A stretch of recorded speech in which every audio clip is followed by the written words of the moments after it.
Paano malalaman kung may nakakabasa na ba sa ating mga messages sa Messenger or kung may nakakapag-open na po ng ating mga Messenger or kung may nakamonitor na po ba sa ating mga Messenger? Kung papaano, ganito lang po ang gagawin natin. Una, open lang natin ang ating Play Store. Kailangan po kasi guys, updated ang ating mga Messenger. Tap, search. I-type lang natin dito sa may search engine ang Messenger. Then tap ulit natin ang search. Kapag ang nakalagay po ay open, ibig sabihin po updated ang ating mga Messenger.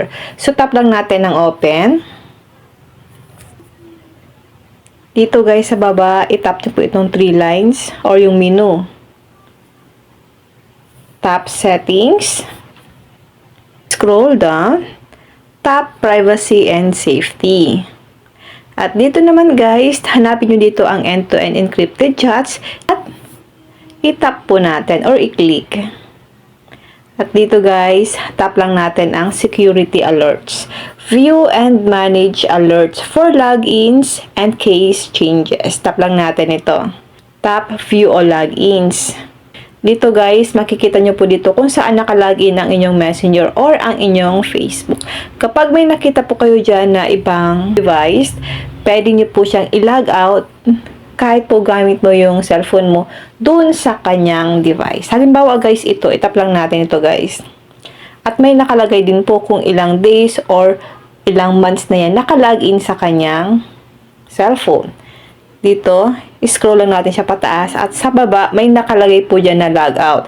I-tap mo lang po ang logout para po ma-logout yan sa kanyang cellphone.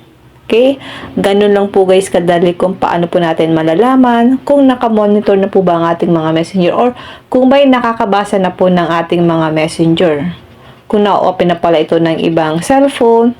Halimbawa guys, nanghiram kayo ng cellphone, then nakilogin kayo kasi lowbat po ang phone.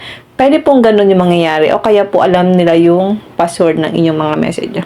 Kaya make it sure guys na lagi nyo po itong i-check yung inyong Messenger, baka hindi nyo alam na meron na palang nakakabukas ng inyong mga Messenger or may nakakabasa na pala ng inyong mga Messenger. Okay?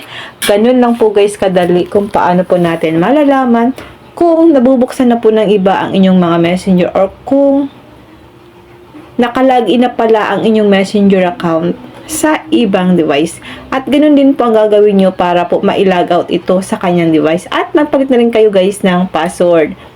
Para kung alam niya yung password mo, hindi niya na po ito ma-login ulit sa kanyang device.